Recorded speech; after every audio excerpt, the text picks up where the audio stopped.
Welcome to the Minnesota Rovers Tuesday evening presentation. Minnesota Rovers is an outdoors club based in Minneapolis, St. Paul.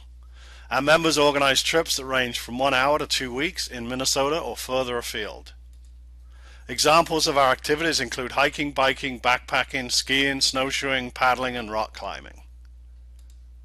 We also organize conservation and trail clearing trips. Our members have experience and skills in many outdoor activities, so if you want to learn a new outdoor activity, we can probably help you. For more information, go to mnrovers.org. Now let's move on to this week's presentation. Tonight, you're here to hear about wilderness canoeing in Canyonlands from Jen and Annie. Annie officially joined Rovers in 2018, but as a daughter of two Rovers, some could say she's been a Rover her whole life. A self-proclaimed national park geek and collector of hiking club passwords, Annie hikes, camps, canoes, skis, and backpacks. When she's not rovering, she's mom to an awesome 9-year-old, a Cub Scout den leader, and a director of strategic marketing. Jen has been a rover for 17 years now. She has spent a majority of those years on the rover board in multiple positions. Thank you so much. She enjoys camping, cross-country skiing, snowshoeing, hiking, paddling, and playing pickleball. She has done multiple trips to the Grand Canyon and England. Please welcome tonight's speakers, Annie and Jen. Welcome. My name's Annie, and I'm presenting with Jen.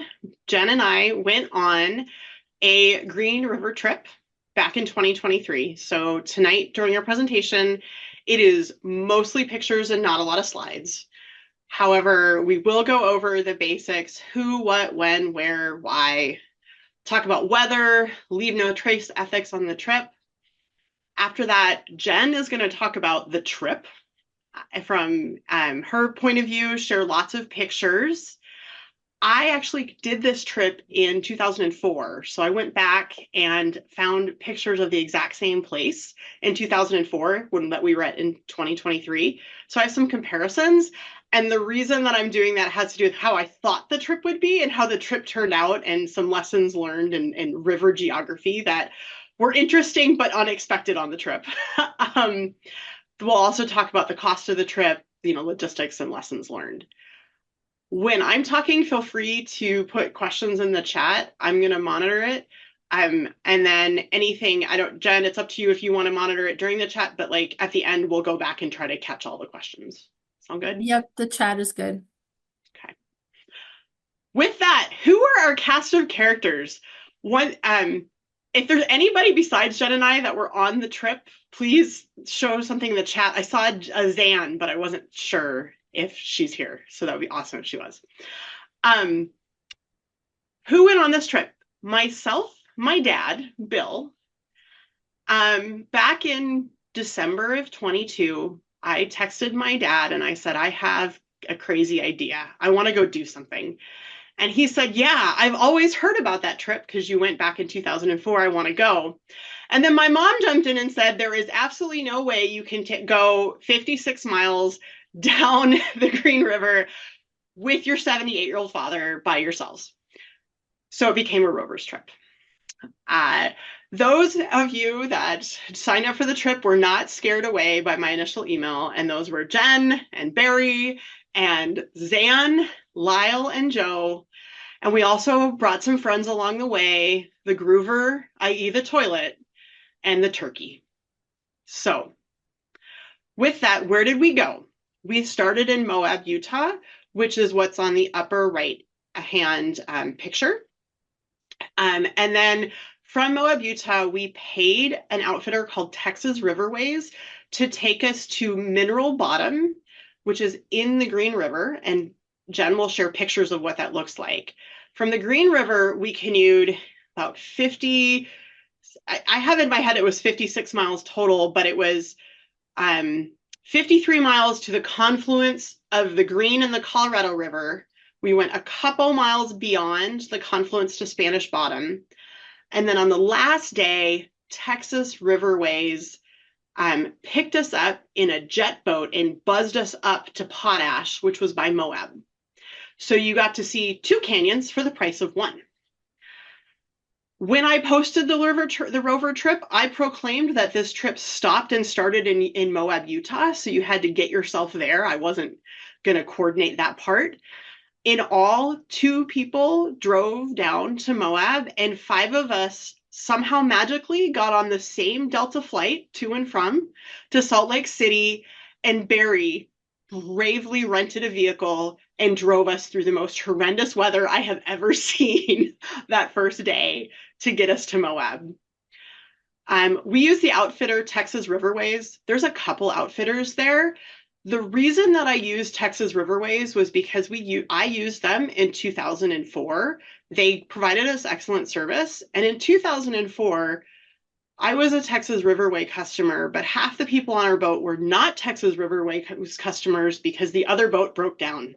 And so I figured that was a pretty good reason to keep using them, especially because their services still had good reviews. We did rent canoes, paddles, life jackets, dry bags, and something called a canoe cat, which we'll show pictures of later. They provided the shuttle service both from Moab to Mineral Bottom and from the confluence to Potash, and they magnificently also provided the toilet service. And I was really happy I didn't have to clean that out at the end. So one thing about where we were going is we had to practice what we're calling extreme leave no trace. Those of you that are experts in leave no trace know that leave no trace in desert environments is very, very different than leave no trace in Minnesota or in temperate environments. So for extreme leave no trace, that meant that we got to bring our friend, the groover, along. The groover had his own seat in a canoe and was carried fearlessly by 3 of our members. Every night we set up the groover at camp, and that was where we took care of number 2. Number 1, we took care of either in the river or in a wash, where in the event of a rainstorm, everything would wash down into the river. And that was to protect the cryptobiotic soil that you can see a picture of there. That soil takes a really long time to regenerate. And so if you step on it, your footsteps will stay for years. And if you break down too much of that soil, the desert environment will wear away. It also meant that we had to, carry in our food, carry out our food, including all of our food waste. And you couldn't just have fires anywhere. We didn't have a fire on this trip at all, but you were allowed to have fires in a fire pan, which the outfitter provided.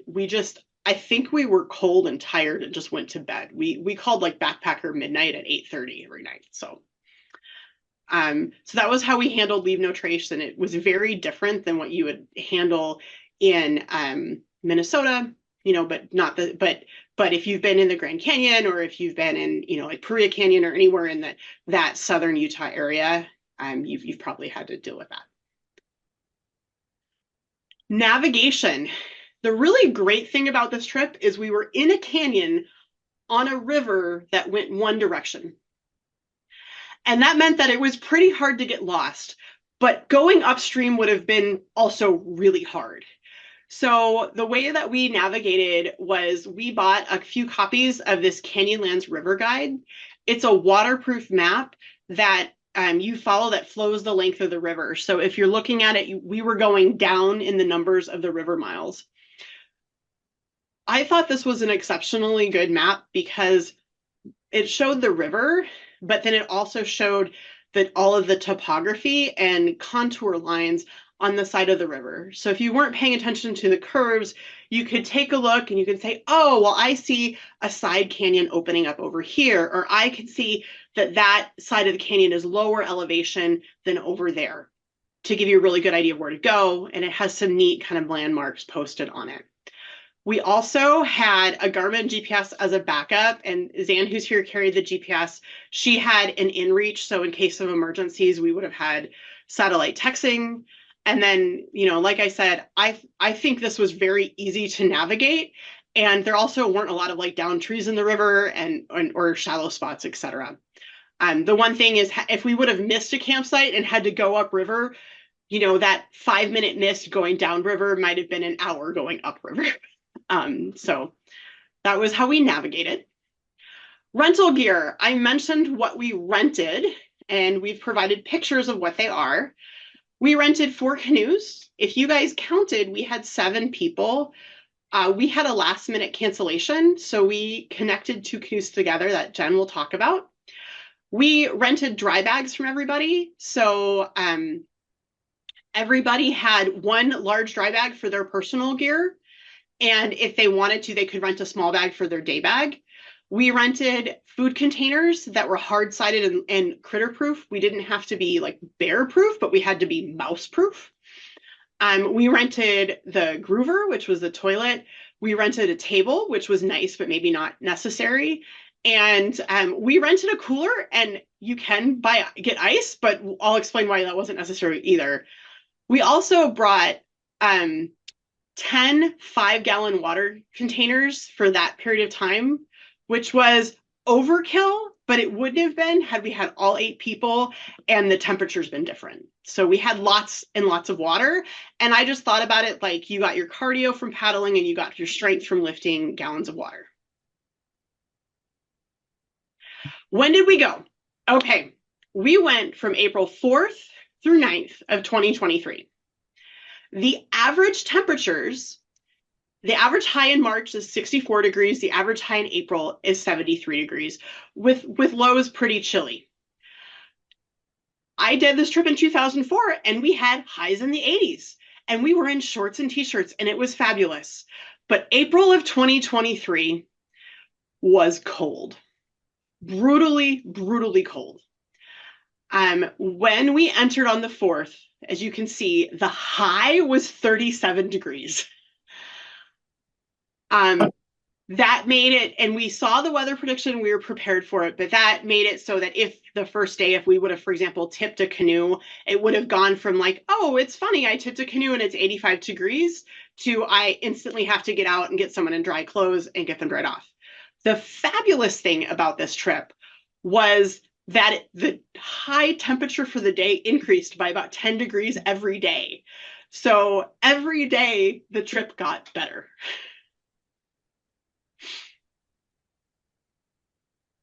So, now I'm going to pass to Jen.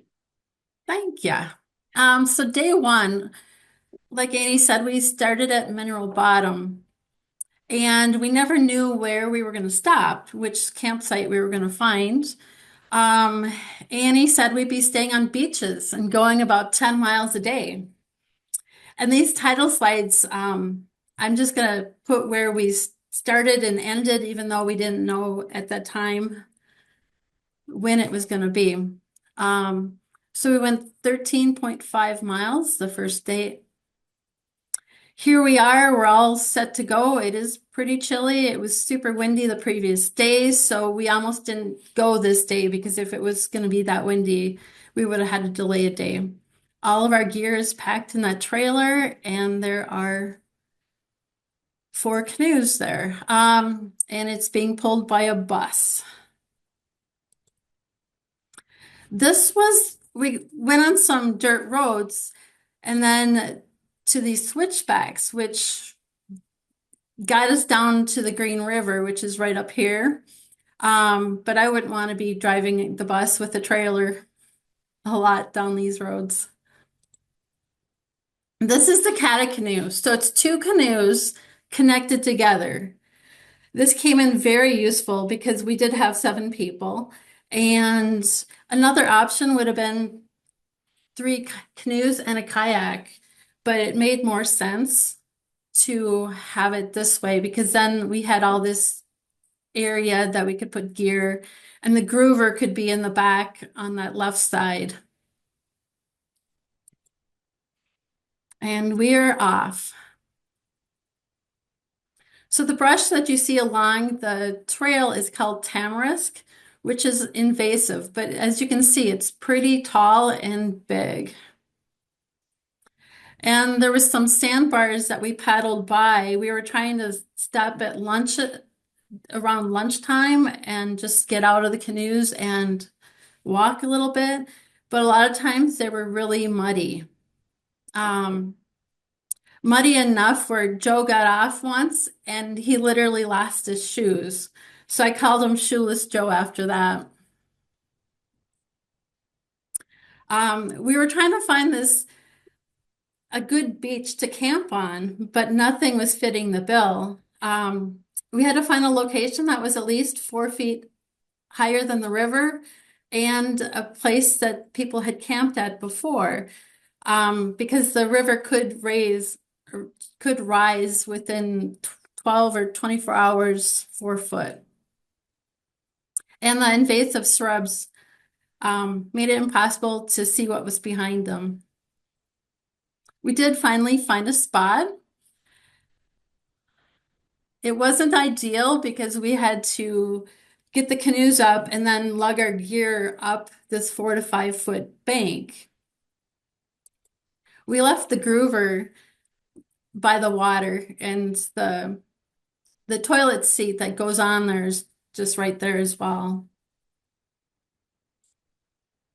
This was our first camping area. As you can see, it's not very protected from the wind. It was very cold that night, and we had to just make sure that the door of our tent wasn't downwind. There was still a lot of sand in our tents after this. We did find an overhang where we had our kitchen, so we cooked here and we ate here as well. Day 2, we left Tent Bottom and we ended up at Anderson Bottom. It was an 8-mile trip. And we used the canoe to actually load the canoes up because it was very sturdy. It looks warm in this picture, but overnight my full-size water bottle froze solid. In the guidebook, there was mention of some granaries that we'd see along the way. This was one of them.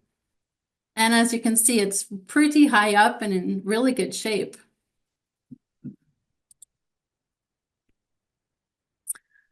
The rocks along the way were just so interesting, so different. Then we had a heron that we spotted on the rock. And then we're going along and I'm seeing rocks that remind me of animals. This one I call the howling wolf. When we got to the next campsite, we just all pitched in to empty the canoes. We had to get the canoes up at least 4 foot, make sure they're secure. We never did take the canoe apart. We just had to lug it up and make sure it was tied to something or not going to run away. We got to the campsite early enough where we could set up the tents and then go for a hike. And it was nice to stretch the legs. And here's the cryptobiotic soil that we had to avoid. It was all over the place, but we mostly avoided it when we could.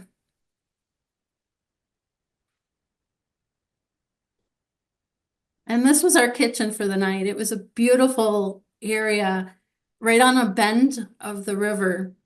We never did see anyone paddle by us or anything. There was also some shorebirds nearby.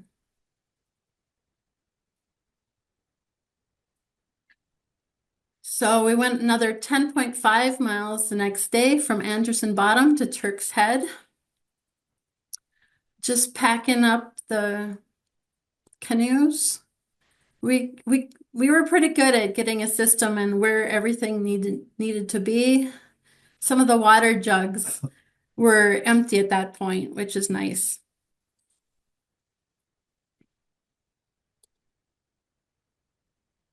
We did have the river to ourselves. We never saw anyone on the river while we were on it.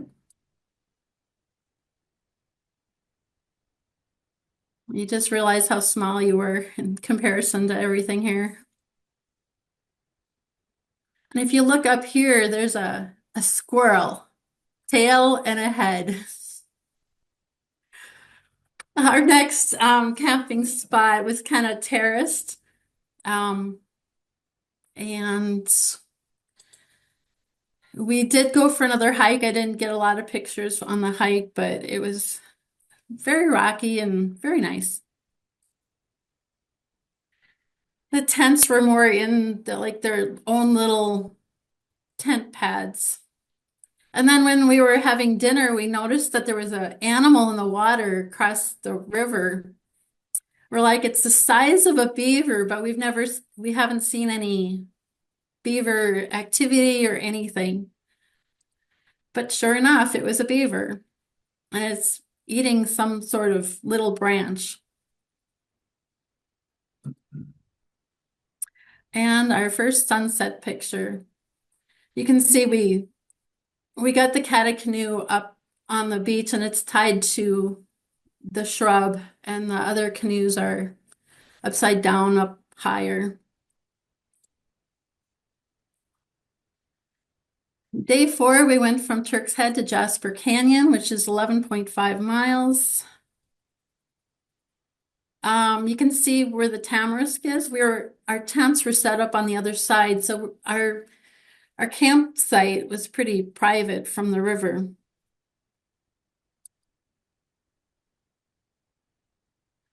We saw some turkey tracks here or along the way. And then everyone had their way of canoeing and everything. Bill was very relaxed in everything he did on the trip. And then we'd always have someone holding the ropes of the canoes while other people were unloading and everything. Again, Bill had a very relaxed way of doing it. We all took turns doing everything, so. I'm going to jump in here. Can you go back a slide? Sorry, Jen. Hope I don't throw you off. Look at how stable the canoe is. Like, that's Joe standing on the platform in between it. So because of that, we were able to stand and load, which was amazing. Something we never considered. So highly recommended. Sorry. Practice. This was our campsite on this near Jasper Canyon.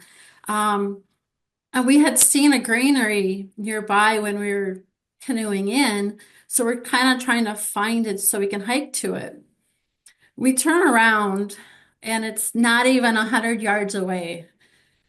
So it wasn't a very long hike to it, and it was still in really good shape. We did some more hiking here back into the canyon. I left this picture and the next picture. Barry's in there for perspective. He's up at the top, but the rocks are super big. And we got into an area that looked like a natural amphitheater. It was really cool.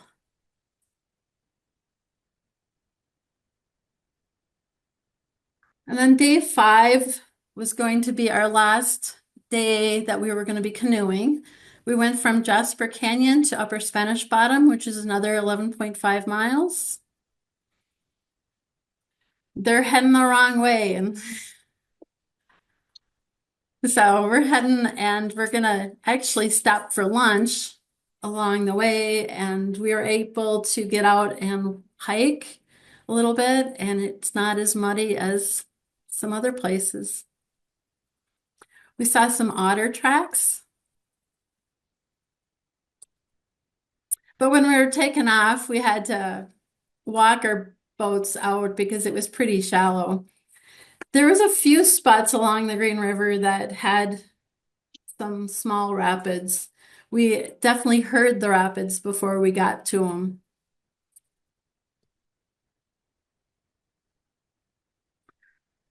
And we're just almost to the Colorado at this point.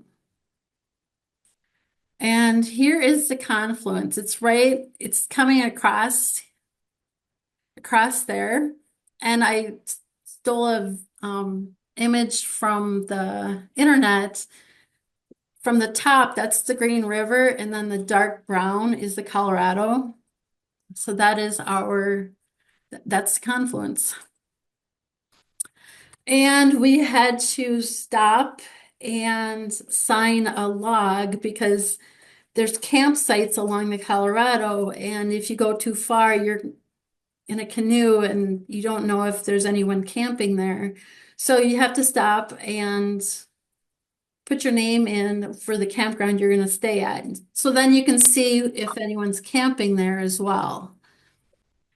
And so this is a log, and we just signed where I have the blue circled. Taking off again, there's a little bit of sand right in the middle, so it looks like rapids.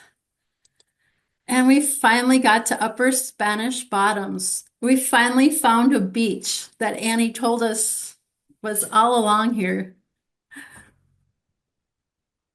We wanted to do a long hike up to the dollhouse, which is at the top of the picture. So we didn't even set up our tents. We unloaded the canoes, got them secure, and we started hiking. And the dollhouse is a large outcropping of cedar mesa sandstone that's just been weathered into towers and spires. The hike was pretty flat at first.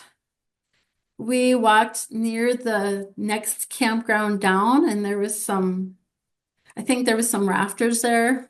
We found a turkey as well. Saw a couple of lizards. And by the time we made it, I don't know, third of the way up, maybe, I circled where our campsite was. And then Bill, Annie, and Zan are looking up at a few of us. We tried to stick together as far as hiking. Looked back down to the Colorado. We saw some mule deer. And we kept just going up. And that's the Colorado River there. And the La Salle mountain range in the distance. And we finally made it to the dollhouse.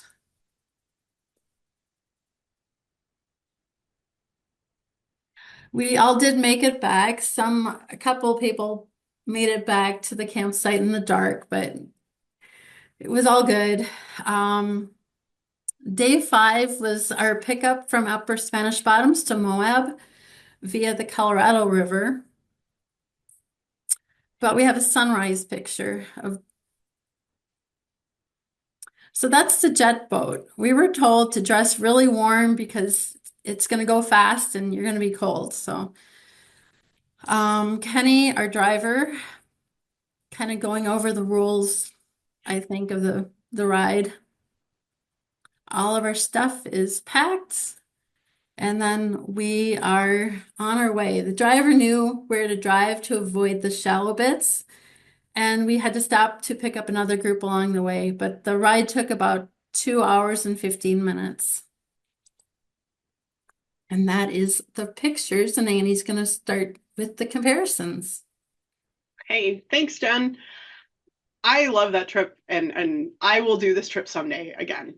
It's my second time, and as we pulled the canoes out of the water the last time, I just knew, I know I'll be back. Maybe all the way down Cataract Canyon next time with rafts. So 2004 versus 2023. The people that contacted me about this trip immediately received a very long email from me that essentially said, we're going really, really far into the wilderness. It's a serious wilderness trip. You have to pee in the river and you have to poop in a bucket. If you're still in, it's going to be super easy. We're going to camp on beaches and enjoy the sunshine. I was wrong, and here's why. So what changed? The biggest thing that changed is there were no beaches. So if you go back a slide, you can see how high we had to pull this up. This was 4 feet up, but we were already 4 feet off the river at that point. And the previous time I was there were beaches everywhere. So what happened? Well, there had been a 19-year drought in the desert Southwest. And I believe in 2023, they just started to get out of it. But those drought conditions, if you look at where Moab, Utah is on that map, were really, really severe. Well, what happens in a desert ecosystem is you get lots of snow up high in the mountains, it melts in the spring, and that snowfall raises the level of the river. A couple people in the chat asked questions about, well, was there a dam, or why did you have to be concerned about the level of the river rising? It's because of those spring floods. Well, those spring floods means that sometimes that river gets really, really high above the tamarisk trees, 10 feet possibly. And when there's a drought, there's not a lot of snow in the mountains, and there's not a lot of spring flooding, which I actually kind of knew going into this trip. But what I didn't realize is the beaches are caused by the spring flooding, because the sediment is washed into the eddies in the river and is deposited in those beaches and in those sandbars. So heavy drought, no flood, sandbars slowly wash away. Annie's beach vacation becomes heavy exercise of hauling canoes in and out of the water. But 2004, we had digital photography. I feel like it was the beginning. So I have some comparison photos of a trip that I took in 2004 and the exact same spot in 2023, which I thought was fun. So the first picture, these are both pictures of my college friends in 2004. The first day, like I said, it was 37 degrees. There was heavy winds. Keep going, go back, Jen. So there was 37 degrees, there were heavy winds, and we were looking for a spot to camp, and there's this neat place called Fort Bottom. And we checked out one campsite, and I checked out the campsite, and it was just hard to get in and out of and muddy. And if anybody has had that moment on a trip where you're tired, you're exhausted, and you're starving, and you're not there, and you thought you were there, that was my feeling. But in my mind, I knew beyond an unreasonable doubt that we were going to go around this bend and there would be a massive beach because of those photos and those pictures. So if you go forward, fortunately, I didn't take a picture of this in 2003, but those photos were taken, this is the Google image from 2003, were taken where the red circle was. There was no beach. That beach where all of my friends were doing yoga and snapping photos didn't exist. And as we went down the river the rest of the trip, all of the beaches that we camped on, where we just pulled the canoes up and stopped and hung out and played Frisbee, none of those beaches existed. So I think I was the only one that was devastated by this. But by the end of day one, where we had to haul all our stuff up and out, where the pictures of Jen and Barry hauling stuff out, we realized that the trip would be very different. So let's go on to some other comparison pictures. Just for fun, this is a picture of a feature called the Cross, which is those the two mesas out in the distance. And because I could see the cross in both pictures, I knew it was the same spot on the river. If I were to zoom in, which I didn't do a great job putting this together, the one on the left, kind of in the center, you can see where there's a huge like sandy area, and the one on the right, there's not. You can also see that like the cliff on the right from 2023 is actually a little steeper. That's the light sand colored golden area. Next photo. Jen talked about how in Jasper Canyon, we saw this amphitheater. And that was the neat amphitheater that we walked into. She showed the pictures of Barry to show how big it was. Well, here's the rock formation where water during a rainstorm would drip above and splatter and make this formation. So you can actually see the rocks in the top of this photo are the exact same rocks. You can point them out, and you can tell how much more erosion you see in 23 versus 2004. Same picture of the amphitheater. This time just different people taken from further back. Look at how much sediment formed in this amphitheater and how it had built up, and then seeds had deposited, and then trees had grown in the base of the amphitheater, where it was really just a sandy bottom in 2004. Maybe in 2004, there was so much flooding that there was actually like a flash flood that washed it out. And then the other one was Jasper Canyon. So my precious beaches, there's a picture of my college friends taking a nap on this beautiful beach. And you can tell because of the formation in the background that this is the same spot. I think 2004 is zoomed in a little bit more than 2023. But in 2023, it's a steep cliff that we're hauling canoes up, where in 2024, it was just, or 2004, it was just super easy to go back. So, both pictures are the same spot, completely different geography. And so to the people that dared to go on this trip with me and survives, I actually put these last few slides together right after the trip to prove to them that sandbars existed and that I am not crazy. Trip costs. Everybody asks about trip costs. Once again, we use an outfitter called Texas Riverways. If anybody wants to plan this trip again, I have Google Docs and spreadsheets that I'm happy to share. The cost per person worked out to be $705 per person. The bill to the outfitter was about $4,000. And the $705 also included the hostel the night before in Moab and an Airbnb, slightly nicer place with more bathrooms in Moab the night after, and the national park permit. We also did, so I see, Melissa, you asked the question, everyone made their own meals, no group meals while canoeing. Yes, because water was an issue, we just decided before the trip that we were doing personal meals and we were doing boil-only cooking, essentially. So no one washed any dishes the whole trip.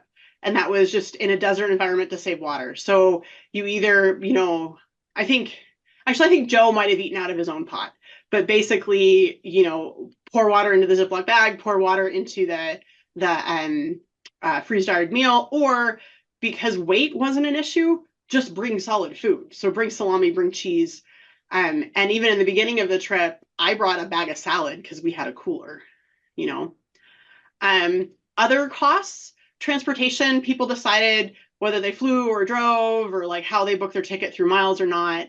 The minivan rental, we split, and personal food and personal gear. I think everybody probably ended up buying a thing or two extra on their own. No one checked anything out of the closet that I know of. And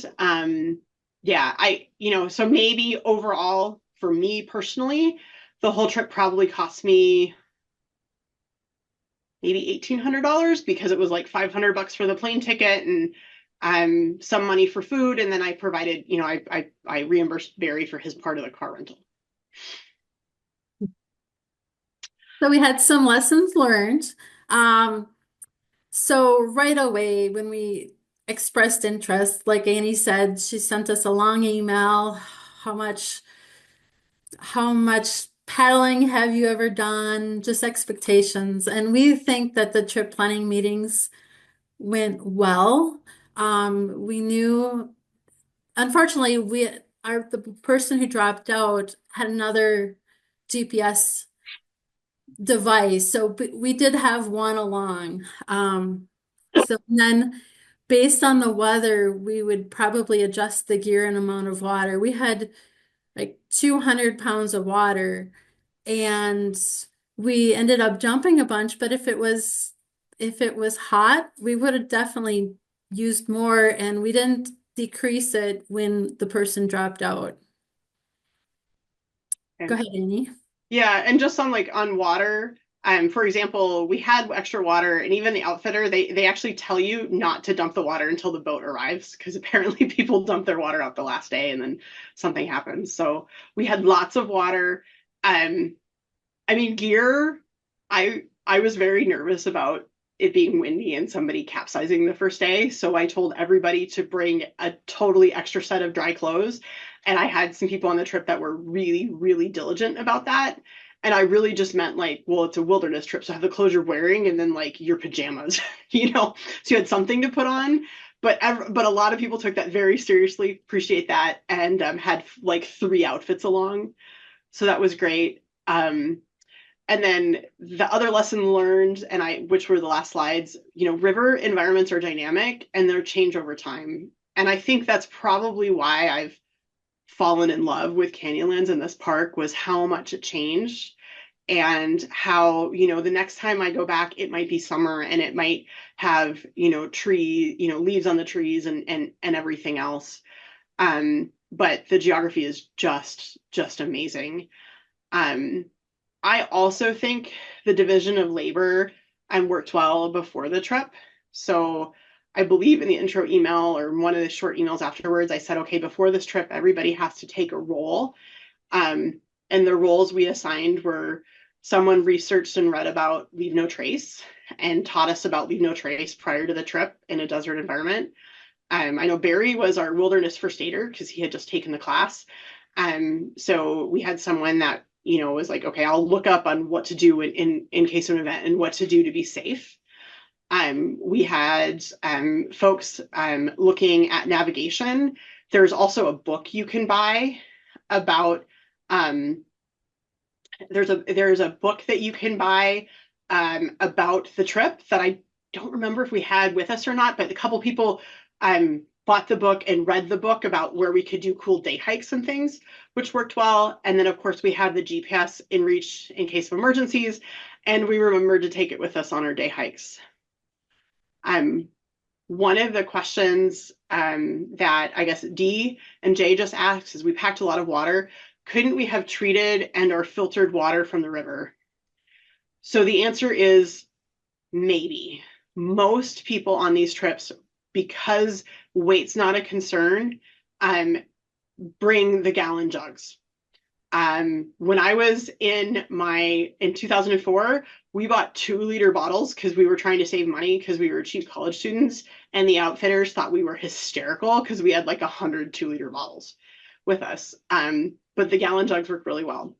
As a backup, you can take the river water, which is that brown muddy color, put it in a 5-gallon bucket and put alum in it, and then overnight the sediment should drop to the bottom, and then you would filter off of the top. We had that as a backup in case of an emergency. And the other group that was on the river that had pack rafts was doing that for water filtration because they had just had much less volume they could take. I've never done that before, and I just felt safer, I guess, personally with bringing in the water. I think the time factor too. We wanted just in the morning just to pack up the canoes and take off, get to the place, unpack, go on some hikes. We didn't want to be filtering a lot of water either, because we did have 7 people. So and there we are, the last day, with our extra warm clothing and all of our muddy pants and my dad's suspenders. And what you don't see here is the turkey. I don't know where the turkey was, but it visited us and was the last night and was hanging around during breakfast. And Annie, it's Melissa. Would you want to do a longer portion of the Green River? I mean, do you want to explore other parts, or? I would. I'm actually I'm personally more interested in the Colorado. Oh, okay. So like Cataract Canyon, and then someday I will raft the Grand Canyon, and there was a Rovers trip. I don't know if it was official, that my mom went on, where she rafted the first half of the Grand Canyon and they hiked out. And I've wanted to do that my whole life. So someday I will raft the Grand Canyon. I will support you on that because I've been down it and it's just mind-boggling. So I hope yay.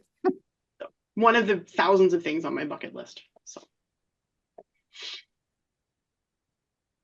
But yeah, I'm also interested in like other river trips like this. Yes. Canyons elsewhere in the US. I've looked into like some oars trips and things like that. And I've done oars if you have questions. I've done a bunch with oars, so good to know. Good to know. Happy to share. With my neighbor, we randomly run into each other at college. It looks like, Annie, someone's curious to know how your father did on the trip. My dad was a rock star. He I think that it was like so and he's actually probably going to walk into my house in like 5 minutes or something, right?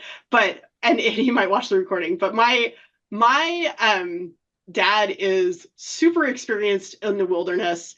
He says when he talks about this trip, had he known, he would have packed completely differently because of the weather. But I also think if I quizzed my dad about any like wilderness trip, he would say something to the effect of, had he known, he would have packed different stuff, because all of us do that after the wilderness.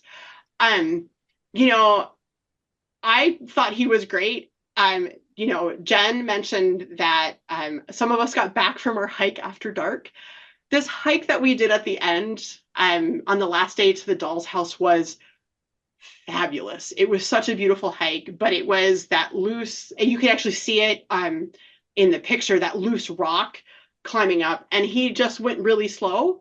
And Zan hung out with us, and the three of us just went super, super slow, which meant when we got back down to Spanish Bottom, it was dark, and we were being chased by a turkey that I didn't want to be chased by, but then became our pet. So I don't know. I thought he did really, really well.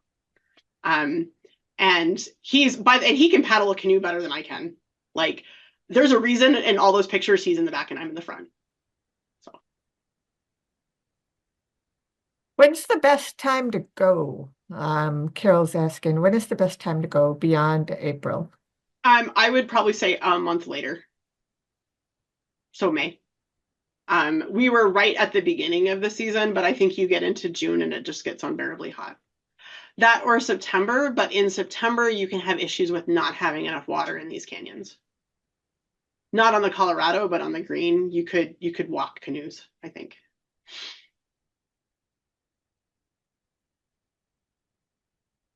Any bugs? None. They would have frozen to death at night.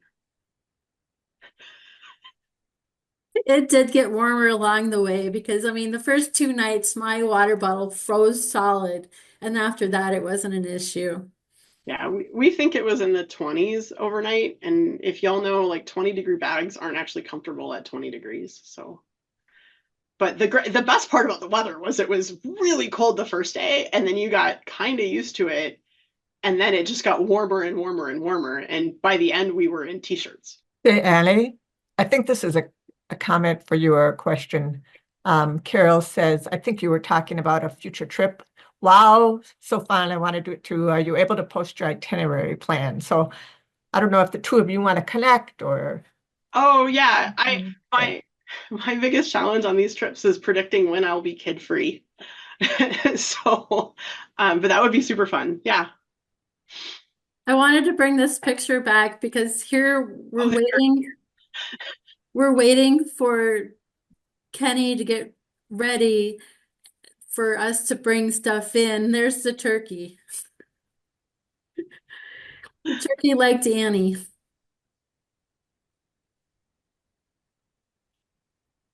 Yeah, and I will put my email address in the chat. And like, Carol, if you want to shoot me an email, I can just send you a link to exactly what we did for this trip if you're interested. Oh, we don't know what happened to the turkey. Apparently other groups had seen it too, so it was kind of adopted by the people who were camping there. And we purposely didn't feed it because we're not supposed to feed the animals, I think. So I feel like that turkey was close to needing to be relocated by the National Park Service. yes, I agree. Yeah, if you mentioned this and I missed it, I apologize. But you talked about the Grand Canyon, and what I've been hearing is, you need to get in some sort of lottery system probably years in advance before the trip can take place. And so I was just wondering what kind of permits might have been necessary for the trip you described tonight, and how far in advance do you need to reserve it? Yeah, that's a great question. So I know trying to backpack in the Grand Canyon is hard to win the lottery, but I believe if you, like, similar to this, like if you get a spot on a trip to raft the Grand Canyon led by an outfitter, they already have the permits. Canyonlands is not as popular as the Grand Canyon, and it's somewhat regulated. Like this trip, you can't go further down the river in canoes because you will die in Cataract Canyon. There is a picture that Jen posted, and it really is, do not go past this point. And because of that, it's the number of canoes that can go down this are regulated by the number of outfitters that can come down and pick people up, right? Because there's I guess if you really wanted to work hard, you could have hauled your stuff out of the canyon and driven 4-wheel drive vehicle to the dollhouse where we hiked. But otherwise, there's no other way out by these outfitters. So essentially, like, the outfitter just, once you book your ticket with the outfitter, they said, okay, go get your Canyonlands permit. And there was no worry about it limiting it because you had the way out, at least for the river. So you said once you book with the outfitter gets the permit? No, I actually registered for the permit, but there's, Okay. I think, way more spots than ever fill up on this. All right, So thanks. the permits weren't a problem. I want to really thank Annie and Jen for this wonderful presentation. Yay! Beautiful photos and really a great explanation of what happened. So thank you so much for taking the time for that. Thanks for watching this Minnesota Rovers presentation. If you want to see more, please click on the link to our channel or the subscribe button below. Thank you.